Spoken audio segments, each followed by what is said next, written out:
मैंने कोई वैराग्य तो लिया नहीं है कि मैं एक नॉर्मल लाइफ नहीं जी रही। जो ज्यादा सक्सेसफुल लोग हैं वो शुरुआती से अपने वर्ड्स को लेकर बहुत केयरफुल रहते हैं। मैंने किसी के साथ बहुत बुरी लड़ाई की है क्योंकि कंपैरिजन आते ही वही बोला मैं बड़ा, और मैं बड़ा आते ही स्पिरिचुअलिटी खत्म, क्योंकि ये ईगो आ गया आपका। उसके पास लाखों की चीज है, उसको वो 2 कौड़ी की लगेगी, और उसके पास 2 कौड़ी की चीज नहीं होगी, वो उसको लाखों की लगेगी। मेरी शादी हो चुकी है, सबके सामने नहीं है बट एक सीक्रेटिव वे में हो चुकी है। दोस्तों, आज हमने अपने घर पे इनवाइट किया है जय किशोरी जी को, जो कि एक स्पिरिचुअल ओरेटर हैं, मोटिवेशनल स्पीकर हैं, ऑफलाइन और ऑनलाइन दुनिया में बहुत फेमस हैं। इनकी लिस्ट में कई अचीवमेंट्स हैं, कई अवार्ड्स हैं, जैसे कि Samaj Ratna award, youth spiritual icon, women era award और ऐसे कई अवार्ड्स इनको मिले हैं। हम सब लोग स्पिरिचुअलिटी की पावर को समझते हैं, बट अपनी डेली लाइफ में, अपने काम में, रिस्पॉन्सिबिलिटीज के होते हुए हम स्पिरिचुअलिटी फॉलो नहीं कर पाते। तो इन सब चीजों के साथ भी आप कैसे स्पिरिचुअल हो सकते हो, ये और इस तरह की बहुत सी और बातें आज हम जानेंगे आज के इस एपिसोड में। तो चलिए वेलकम करते हैं जय किशोरी जी को। बिफोर वी स्टार्ट, मैं ज़रूर कहना चाहूँगा कि आपकी कुछ चीज़ें बहुत ही हम एडमायर करते हैं। वन, कि जिस तरीके से आप स्पिरिचुअलिटी को एक मॉडर्न तरीके में एक यूथ के साथ जो कनेक्ट क्रिएट कर रहे हो वो बहुत स्ट्रॉन्ग है। सेकंड, जैसे आप एक्सप्रेस करते हो, जो आपका बोलने का तरीका है, delivery, that is awesome. And third, your singing, really admirable, really admirable. And thank you, आपने मुझे बुलाया और मैंने आपके भी वीडियोस देखे, और आपकी वीडियो एक्चुअली मुझे मेरी मॉम ने पहली बार दिखाया था कि बहुत अच्छा बोलते हैं और तुमको जरूर सुनना चाहिए। And then I started watching your videos. जैसे आपने एक स्पिरिचुअल एनवायरनमेंट देखा, आपके घर में एक रिलीजियस माहौल था, अगर किसी के आसपास ऐसा एनवायरनमेंट ना हो लेकिन उसको स्पिरिचुअलिटी की तरफ जाना है, तो उसका फर्स्ट स्टेप क्या हो सकता है? उसका फर्स्ट स्टेप तो पहला चीज ये कि वो एक ट्रस्ट के साथ एंटर करे कि जाना है, आपने मुझे बोला, पर अभी जाने में ट्रस्ट गायब होता है। अभी उसका रीजन जाने के लिए होता है कि मेरे प्रॉब्लम्स ठीक हो जाए बस। पर जब आप स्पिरिचुअलिटी में या कोई भी रिलीजियस एनवायरनमेंट में एक सेल्फिश रीजन के साथ जाते हैं तो आप शायद ज्यादा टाइम तक वहां टिक नहीं पाते, क्योंकि आपको एक काम के लिए आप जा रहे हैं कि अरे मुझे टेंशन हो रही, जब वो टेंशन खत्म हो गया आप वो छोड़ देंगे, वो एस्केपिज्म हो गया बेसिकली। आप वो काम छोड़ देंगे, वो प्रैक्टिस छोड़ देंगे क्योंकि अरे सब ठीक हो गया ना। और किसी की भी स्पिरिचुअल जर्नी सेम नहीं होती। फॉर एग्जाम्पल, आपके लिए मेडिटेशन बहुत हेल्पफुल हो सकता है, मेरे लिए रीडिंग बहुत हेल्पफुल हो सकता है, उनके लिए वो काम फिजिकली करना बहुत हेल्पफुल हो सकता है। कि कोई बहुत सोशल है तो वो लोगों के साथ रहना, बात करना, ये भी एक स्पिरिचुअलिटी है कि मैं आपके थॉट प्रोसेस से कुछ सीखने की कोशिश कर रही हूँ क्योंकि मैं स्पिरिचुअल हूँ। और तब क्या, जब एक कॉन्फ्लिक्ट होता है, कोई एक चीज है मे बी मेरे लिए अच्छी है बट मेरी फैमिली के लिए अच्छी नहीं है, या अगर फैमिली के लिए अच्छी है तो मेरी पर्सनल मेरे लिए अच्छी नहीं है, how to find out balance in something like this? पर ये देखिए, ये एक ऑन स्पॉट जो सिचुएशन आई है उस पर बहुत डिपेंड करता है। कोई भी अच्छी चीज जो आपने एक हायर थॉट प्रोसेस से सोची है वो सबके लिए अच्छी होगी। किसी के लिए तुरंत होगी, इंस्टेंट अच्छी होगी, किसी के लिए फ्यूचर में अच्छी होगी। तो हो सकता है कि आपको इंस्टेंट खुशी मिलेगी वो काम करने में, पेरेंट्स को अच्छा नहीं लग रहा बट यू गो अहेड, क्योंकि आपको पता है फ्यूचर में उनको अच्छा लगेगा। क्योंकि कोई भी अच्छा काम कभी किसी के लिए गलत नहीं हो सकता। कि अगर आप कोई काम, कोई करियर है या कुछ भी आप करें जो अच्छा है, उसमें कोई बुराई नहीं है, पर अभी आपके जो आसपास के लोग हैं उसके अगेंस्ट है, एक टाइम बाद मान जाएंगे कि उनको समझ आएगा कि शायद उस वक्त हम इसका नजरिया नहीं देख पा रहे थे, अब देख पा रहे हैं। एंड रिजल्ट कभी भी बुरा नहीं होगा। तो अगर आप खुद अच्छा कर रहे हैं, आपको ट्रस्ट है उस पर, आप आगे बढ़िए। बीच में आएंगे कुछ लोग जिनको अच्छा नहीं लगेगा, पर बाद में वो भी मान जाएंगे। So how do you find, like, अभी आज की डेट में जब आपकी लाइफ आई एम श्योर इतनी हेक्टिक है, बैक टू बैक आपको ट्रैवल भी करना है, आपके सत्संग भी है, सारी चीजें, then how do you manage, मतलब दिन में 1 घंटा निकालना कैसे, how do you manage that? मेरे लिए वो नाइट रूटीन होता है मेरा। अच्छा, ओके। क्योंकि दिन में थोड़ा सा डिफिकल्ट होता है, क्योंकि दिन में you have work and then sessions भी होते हैं जो खुद 3-4 आवर्स सेशन ही ले जाते हैं पूरा। Then you meet new people, आप कहीं नई जगह जा रहे हैं, क्योंकि आप 7 डेज है तो जो बुलाते हैं वो भी चाहते हैं, कभी आप कोई स्कूल जा रहे हैं, वहाँ बच्चों से मिल रहे हैं, कभी आप ऑफिसेज जा रहे हैं, वहाँ जो एम्प्लॉयज हैं उनसे मिल रहे हैं, तो दिन पूरा निकल जाता है इन चीजों में। बट रात को सोने से पहले आई हैव सम रूटीन के, चाहे वो मेरी मेडिटेशन का रूटीन हो जाता है, वो मेरे रीडिंग्स का रूटीन होता है। तो 2-3 काम है जो मैं सोने से पहले करती हूँ। मुझे उसके बिना नींद नहीं आती है।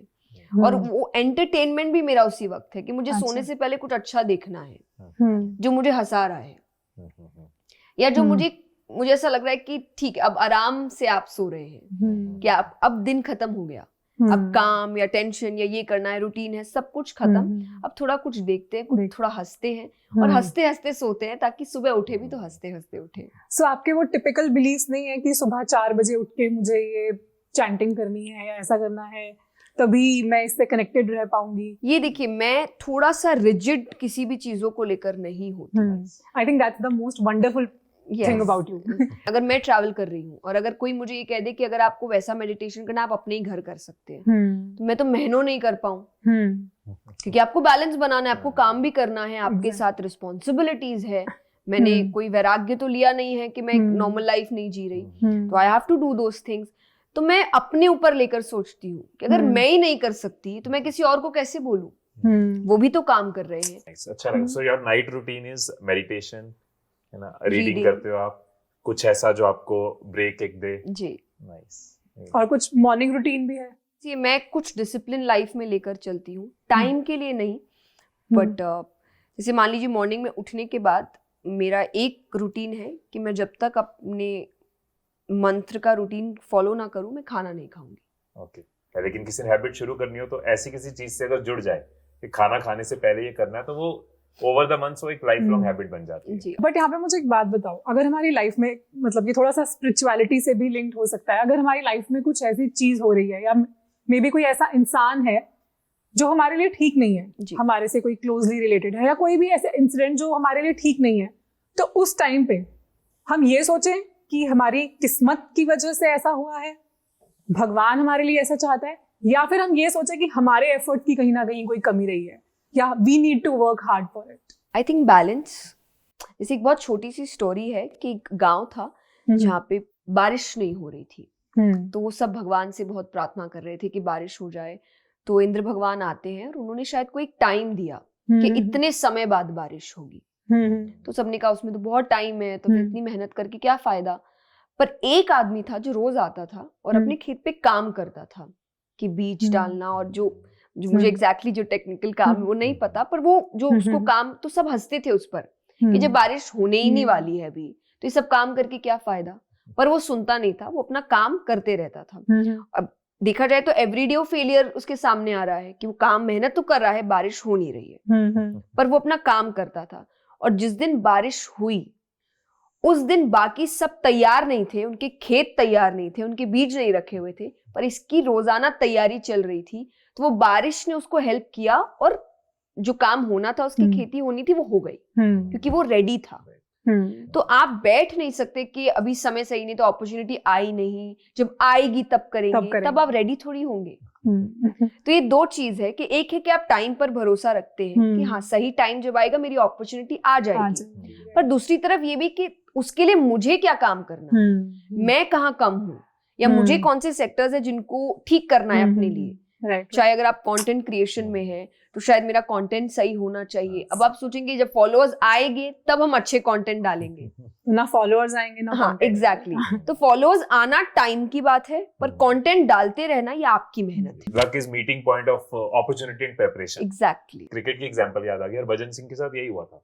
वो डेली मेहनत करते थे एंड बाकी कहते थे क्या जरूरत है, जब सिलेक्टर्स आएंगे तब देखेंगे।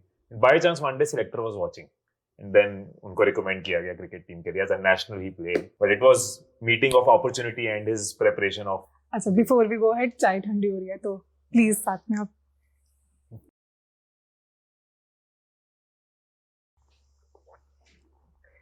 मैं देखिए बैलेंस जो है वो लॉ ऑफ अट्रैक्शन या मैनिफेस्टेशन, ये चीजें थोड़ा आज के टाइम पे आई थिंक ट्विस्टेड हो गई है कि आप ये सोच रहे हैं कि मैं घर पे बैठकर ये सोचती रहूं कि मुझे मिल जाएगा और वो आ जाएगा, वो नहीं आएगा। You have to work towards it. People have started taking it for granted. Exactly. कि आप तो, और मैं नहीं कहूंगी सारे लोग कर रहे हैं, कुछ सेक्टर्स कि कहते हैं ना अच्छी चीजें बनती है पर कुछ लोग उसको खराब कर देते हैं और फिर वो आगे जाके ठीक से काम नहीं कर पाती। तो मैनिफेस्टेशन और law of attraction is actually जो गीता का ही ज्ञान है कि कर्म कर, फल की चिंता मत कर, कि वो बन रहा है। लेकिन आपको बीच बीच में ये ध्यान रखना है कि वर्ड्स में बहुत पावर होती है। अगर आप अच्छे से काम भी कर रहे हैं लेकिन आप बार बार एक ही बात बोल रहे हैं कि मेरा नसीब खराब है, मेरे काम अच्छे होते नहीं है, क्योंकि आप ये कहीं भी नोटिस करिए जो ज्यादा सक्सेसफुल लोग हैं वो शुरुआती से अपने वर्ड्स को लेकर बहुत केयरफुल रहते हैं, या बहुत पॉजिटिव वर्ड्स यूज करते हैं। और ये हम जब सनातन धर्म की बात करते हैं तो कहते हैं कि आपकी जीभ पर माँ सरस्वती बैठती है और वो सच करती है बातों को। तो हमेशा अच्छी बात बोलो कि अगर आपके साथ कुछ गलत भी हुआ है तो आप बोलिए कि ठीक है, ये अभी मेरे हिसाब से नहीं हुआ, पर सक्सेस इज ऑन माई वे, आ रहा है वो, मैं मेहनत कर रही हूँ, वो काम आ रहा है। तो आप जो बोले आ रहा है, सब अच्छा हो रहा है, सब ठीक हो रहा है, तो वो चीजें ठीक होती जाएंगी। और इसीलिए आप नोटिस करिए कि जो ज्यादा नेगेटिव बोलते हैं ना, उनके साथ ज्यादा नेगेटिव होता भी है। और फिर हमको भी लगता है कि नहीं, आदमी सही बोल रहा था, लेकिन वही उसके साथ उसी सिचुएशन में कोई दूसरा व्यक्ति होगा, उसके साथ नहीं हो रहा होगा। तो आपके वर्ड्स बहुत पावर रखते हैं। तो मेहनत करिए और मेहनत के साथ आप अच्छे शब्दों का इस्तेमाल करिए। जैसी जुबान होगी वैसे उसका एनवायरनमेंट बनेगा जी। अगर कोई बोलता रहेगा ना मंदा है मंदा है मंदा है, तो उसका धंधा इज ऑलवेज इन मंदा जी। वो रहेगा। और पेरेंट्स के लिए भी, जब आप बच्चे को बार बार यूजलेस है, काम नहीं करता, वो अगर यूजलेस नहीं भी है तो बन जाएगा, उसका माइंडसेट ही वैसा हो जाए, क्योंकि वो खुद भी सुन रहा है ना, तो धीरे धीरे उसको, अब फिर वो छोटी भी गलती करेगा ना तो उसको सीधा वो कमेंट याद आएगा, मैं यूजलेस हूँ, तो वो खुद भी बोलने लग जाएगा। तो इसीलिए वेस्ट में एक चीज, क्योंकि हर जगह की अच्छाई आपको लेनी चाहिए, वेस्ट में ये चीज बहुत अच्छी है कि वो अपने बच्चों को छोटी छोटी चीजों के लिए भी अप्रिशिएट करते हैं। कि अगर मैंने यहाँ से कप उठा के यहाँ भी रख दिया तो वो शायद ताली बजा रहे अपने बच्चे के लिए कि कितना अच्छा काम किया। तो appreciation is a very good thing कि आप उसके छोटे छोटे जो उसने एफर्ट्स लिए उसको अप्रिशिएट करिए, क्योंकि दुनिया नहीं करेगी, दुनिया ऐसी नहीं है, वो तो बैठी है छोटी छोटी चीजों की गलतियां निकालने के लिए। तो घर पे ये मत करिए ना, घर पे आप उसको अप्रिशिएट करिए कि नहीं तुम अच्छा काम कर रहे हो। और हम जाने अनजाने घर में ही बहुत ज्यादा क्रिटिकल हो जाते हैं, और इनफैक्ट अपने घर वालों को तो बहुत ही ग्रांटेड लेके चलते हैं कि अगर हम नहीं बोलेंगे तो और कौन बोलेगा। जी नहीं, और सब बोल रहे हैं, एक्चुअली सभी बोल रहे हैं। तो कॉमन है ना कि ये तो फॉर्म राइट है, हम ही राइटफुली बोलेंगे ना जी, बट एक्चुअली में it reflects in a different direction. NLP में हम कहते हैं, न्यूरो लिंग्विस्टिक प्रोग्रामिंग में, कि it's conceive, believe and achieve. पहले आप थॉट कंसीव करते हो, फिर वो बिलीव बनता है, and then that's what you achieve. तो वो जिस डायरेक्शन में होगा उसी डायरेक्शन में आपकी अचीवमेंट्स होंगी। परफेक्ट। तो रिलीजन एक रास्ता है स्पिरिचुअलिटी की तरफ जाने का, बट ओनली रास्ता नहीं, क्योंकि जब आप भगवान को मानते हैं तो आपके पास एक आखिरी उम्मीद हमेशा रहती है कि आपको लगता है, और भगवान देखिए कोई भी हो सकता है या एक पावर भी हो सकता है। आप ये मान के चलिए कि एक तो पावर है जो मेरे से ऊपर है। तो जब आप फेलियर का सामना करते हैं तो कई बार मान लीजिए अगर आपने 100% दिया है और रियल में पूरी आपने मेहनत की है और आप भगवान को नहीं मानते और आपने फेलियर का सामना किया, अब आपके पास क्या उम्मीद बची है? कुछ भी नहीं। अब आप कहेंगे अब क्या, मैंने तो जो करना था कर लिया, अब तो कोई ऑप्शन ही नहीं है मेरे पास। पर वही दूसरे इंसान के पास जो थोड़ा मानता है उसके पास हमेशा एक ऑप्शन रहती है कि मैंने तो कर दिया, अब उसका काम है। जो हम कहते हैं भगवान के घर में देर है पर अंधेर नहीं, दैट मीन्स कि पेशेंस रखना पड़ेगा। जैसे हम बोल रहे हैं भगवान के घर में देर है बट अंधेर नहीं, ऐसा तो नहीं है कि हर कोई मरते वक्त बहुत खुश होता है। देयर आर पीपल जो एक दुख के साथ जिन्होंने अपनी लाइफ जिनकी लाइफ खत्म हुई है, तो हाउ कैन वी से कि देर जरूर है, मतलब हैप्पीनेस विल कम, इसकी गारंटी हम कैसे ले सकते हैं? गारंटी बिल्कुल है, हैप्पीनेस इज अ चॉइस। खुश देखिए, सातों सुख तो भगवान को भी नहीं मिले। So that means we just need to shift our focus from our pains to our happiness, definitely right? What you have, आपका ध्यान है what you don't have, but then उस केस में तो फिर हमें, सॉरी मैं यहाँ पे थोड़ा सा मतलब डिस्कशन या एक डिबेट कर रही हूँ, बट इन दैट केस तो फिर हमें वेट करने की भी जरूरत नहीं है ना। हम ये क्यों बोल रहे हैं कि देर है अंधेर नहीं? अगर हम देर की वेट कर रहे हैं दैट मीन्स हम उस चीज की वेट कर रहे हैं जो भी हमारे पास नहीं है। तो खुश तो हम आज ही हो सकते हैं, आप उसके लिए काम करिए। नहीं, जैसे फॉर एग्जाम्पल कि आपके पास घर है पर आपको इससे बड़ा घर चाहिए, so you are working for that, right? But क्या इसका मतलब ये कि जब आप इस घर में जब भी सोने आ रहे हैं आप रोए? अभी तो ये घर है ना, आपके सर पे छत है, आप खुशी से इस घर के अंदर रह सकते हैं, और बाकी नए घर के लिए आई एम वर्किंग। मैं मेहनत पूरी कर रही हूँ कि मुझे जो मेरा मनपसंद घर है वो मिले, पर क्या जब तक नहीं मिल रहा तब तक जो है, जो आपको छत दे रहा है, जो आपको हर चीज से बचा रहा है, आप उसको कोस रहे हैं, आप उस घर में घुसते ही रो रहे हैं, तो ये तो चॉइस हो गई ना। मैं हमेशा कहती हूँ जो चाहिए उसके लिए मेहनत करो, पर जो है उसको भी तो देखो, एंजॉय करो। आजकल अक्यूमुलेशन एक पार्ट हो गया है सक्सेस का, कि उनको सिर्फ अक्यूमुलेट करना है, मुझे चाहिए मुझे चाहिए, ये गाड़ी खरीद ली, बस वो खरीदने तक का खुशी है उसको, खरीदते ही वो गाड़ी गई, अब नई गाड़ी कौन सी, अरे उस पे तो बैठो, घूमो, उसके मजे लो, तुमने मेहनत की है उसके लिए। पर अभी अक्यूमुलेशन सक्सेस का नया फॉर्म हो रहा है। कहते हैं ना कि इंसान कैसा है कि उसके पास लाखों की चीज है, उसको वो 2 कौड़ी की लगती है, क्योंकि उसके पास है। उसके पास लाखों की चीज है, उसको वो 2 कौड़ी की लगेगी, और उसके पास 2 कौड़ी की चीज नहीं होगी, वो उसको लाखों की लगेगी। कि उसका ध्यान उसके पास बहुत कुछ रखा होगा, वो उसको देख ही नहीं रहा है, क्योंकि असली खुशी अभी प्रेजेंट में जो है उसके पास है। खुश होने के लिए पाना है की जगह खुश होते हुए पाना है। एग्जैक्टली, वाह। मैं बहुत ज्यादा हार्डकोर रिलीजियस नहीं हूँ, मैं वैल्यूज, और मुझे पता नहीं मैं रिलीजियस हूँ कि नहीं, बट क्योंकि मतलब डेफिनेशन सबकी अलग अलग है। तो मेरा एक 2004 के आसपास मैंने रूटीन शुरू किया था, जो बहुत साल तो मैंने ये इंश्योर किया कि हर रोज रात को किसी, जहां भी अगर ट्रैवल कर रहा हूं तो नियरेस्ट मंदिर, मस्जिद, गुरुद्वारा, चर्च, कोई भी रिलीजियस प्लेस पे जाके सर झुकाना है। उसके पीछे एक ही रीजन, स्ट्रॉन्ग रीजन था कि एक ईगो ना आए, एक सुप्रीम पावर के ऊपर बिलीफ रहे, जो आपने भी बोला था। तो हमेशा आपको पता होता है एक पावर जो आपसे बड़ी है वो आपके साथ है जी। अब अगर रीसेंट टाइम्स की बात करूं, आज भी सोने से पहले वो शुक्राना मेरा होता है, लेकिन मेरे कुछ फ्रेंड्स हैं जो बहुत स्पिरिचुअल इंक्लाइंड हैं, कुछ बहुत फेमस लोग भी हैं जो स्पिरिचुअल इंक्लाइंड और फ्रेंड सर्कल में, कुछ हैं जो बिल्कुल उस दुनिया से दूर हैं। तो सबकी अलग अलग थॉट है मेरी स्पिरिचुअलिटी को लेके, राइट? क्योंकि प्रोबेबली मेरा लाइफस्टाइल ऐसा नहीं है कि मैं टिपिकली इतने बजे, अर्ली 4 बजे उठने वाला भी नहीं हूँ। मैं मेडिटेशन रोज करता हूँ, मैं सेल्फलेस होकर लोगों के लिए काम करने की कोशिश कर रहा हूँ, सच बोलता हूँ, बट मैं पार्टी भी करता हूँ, मेरे को मटेरियलिस्टिक शौक भी है, मुझे पोजेशंस भी पसंद है, और मैं खुश भी रहता हूँ। अब स्पिरिचुअलिटी मेरी डेफिनेशन में तो ये जर्नी चल रही है, मुझे नहीं पता मैं स्पिरिचुअल हूँ कि नहीं हूँ, और कोई बोर्ड भी नहीं है स्पिरिचुअलिटी बोर्ड ऑफ इंडिया के मैं आज से स्पिरिचुअल हूँ। तो जो मेरे स्पिरिचुअल इंक्लाइंड फ्रेंड्स हैं उनको लगता है मैं स्पिरिचुअल नहीं हूँ बिकॉज इफ यू पार्टी। तो एक डेफिनेशन ऐसी चल रही होती है कि अगर आपको मटेरियलिस्टिक शौक है, आई डोंट नो ये डेफिनेशन है कि बन चुकी है, या maybe if someone is into, कोई ज्यादा घूमता फिरता है, या जिसको मे बी लिकर, अल्कोहल कोई कंज्यूम कर रहा है, तो ये definitions, I mean we should have our own versions, और इज देयर एनी कोड जो कि हाँ भी ये कर रहे हो तो स्पिरिचुअल हो, ये कर रहे हो तो नहीं हो? नहीं, एग्जैक्टली देखिए कोई रिजिड जैसा है वो नहीं है। और जब तक पोजेशंस और मटेरियलिस्टिक चीज़ों की बात आती है तो हम श्रीमद् भागवत में से कई टॉपिक्स पे बात करते हैं। जैसे गीता जी को एक बहुत बड़ा स्पिरिचुअल स्पीच माना गया है, जिसने स्पिरिचुअलिटी सिखाई है, वो किसको दी जा रही है? एक राजा को। उससे ज़्यादा लग्जरियस लाइफ कौन जीता है? और उसके युद्ध के बाद भी उनको ये नहीं बोला गया था कि तुम वैराग्य ले लो, वो तो स्पिरिचुअल तब भी थे। वो राजा बने, उन्होंने सब चीज़ें इंजॉय करी, अपने लाइफ को इंजॉय किया, लग्जरी इंजॉय की।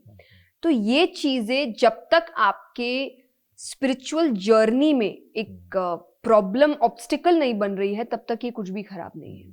तो आप जिन भी दोस्तों की बात कर रहे हैं, स्पिरिचुअल लोग कभी भी कंपेयर नहीं करते, कभी नहीं, specially spiritual journeys.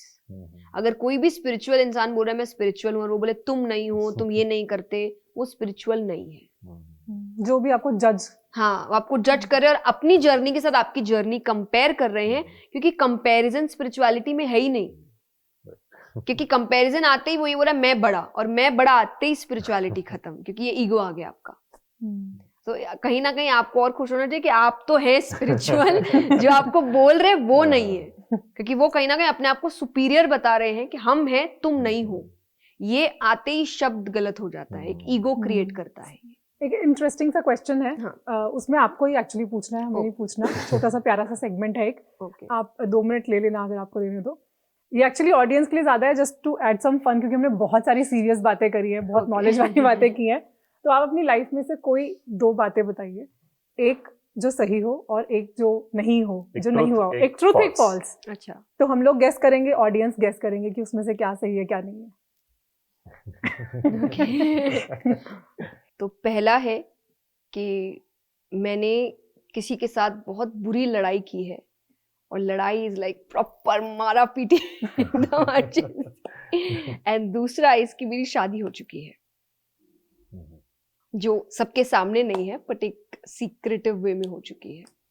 I think बहुत क्लियर है मेरे लिए तो कि सेकंड वन से ऑडियंस 1 और 2 मारा पीटा है या फिर शादी हो चुकी है? आपने सच में मारा पीटा है। So second one is false.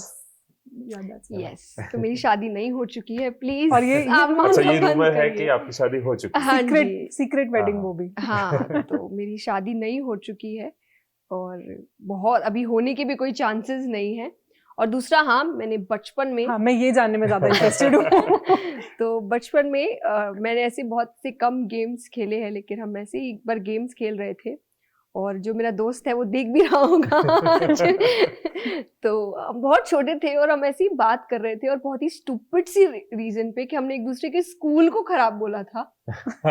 और हम अपने स्कूल से इतने लॉयल थे कि हमारे स्कूल को कैसे कोई गंदा बोल सकता है। और हमने प्रॉपर लड़ाइयाँ की है कि हमारे चोटें लगी हैं हम Oh लोग my को God. एकदम, कि ऐसे, और सिर्फ रीजन है कि स्कूल को गंदा कैसे बोल दिया। जब हमको लगता है कि इतना प्यार हमें क्यों था अपने स्कूल से, पता नहीं। और हम अलग अलग स्कूल के हैं, तो मे बी शायद वो ओनर्स की लड़ाई है जो बच्चों में झलक रही थी। तो यस, मैंने बचपन में एक बहुत मेरी लाइफ का सबसे एडवेंचरस काम था ये कि मैंने ऐसी लड़ाई करी थी।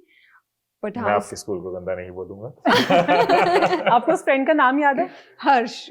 हर्ष। शायद आप इकलौते ऐसे हो गए इस दुनिया में जिनको जया किशोरी जी ने मारा है। उसने भी मुझे मारा है अच्छे से, तो बिल्कुल ये नहीं है। लेकिन हाँ, तो हमने बहुत प्रॉपर लड़ाई करी थी, जो मुझे देख के किसी को नहीं लगता कि मैं कर सकती हूँ, और मेरे घर वालों को भी नहीं लगा था जब हम लड़के आए थे दोनों अपने अपने घर पे कि ये क्या हो गया।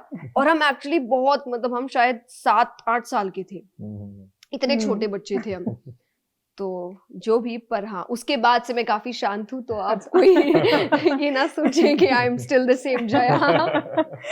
बट बहुत मजा आया, honestly enjoyed the conversation, enjoyed the time we have spent, and keep doing the great work. Thank you हमारी सो और पूरी मच। दुनिया के आप best बहुत wishes। बहुत अमेजिंग काम कर रहे हो। थैंक यू, दिल से बहुत सारी all the दुआएं एंड बेस्ट विशेस आपके लिए। Thank you so much. And आप लोग बहुत, आपके तो मैंने वीडियोस दोनों के देखे हैं, पर पॉडकास्ट की वजह से भी आप एक बहुत अच्छा काम कर रहे हैं, और हम लोग को एक्चुअली आप हेल्प कर रहे हैं कि हम हर वे में अपनी बात लोगों तक पहुंचा सके, सिर्फ एक पर्टिकुलर वे में नहीं, चाहे वो कथा या सेशंस है, पर पॉडकास्ट के थ्रू, इंटरव्यूज के थ्रू, क्वेश्चंस, अलग अलग क्वेश्चंस के थ्रू। तो इस पॉडकास्ट से ऐसे कई होंगे जिनको अपने क्वेश्चन के आंसर मिले होंगे, कि उनके क्वेश्चन मुझ तक नहीं पहुंचे होंगे, आप तक नहीं पहुंचे होंगे, पर हमने अपने कॉन्वर्सेशन में उनके आंसर्स दे दिए। So it's a very good work, so all the best. Thank you so much। Thanks for coming.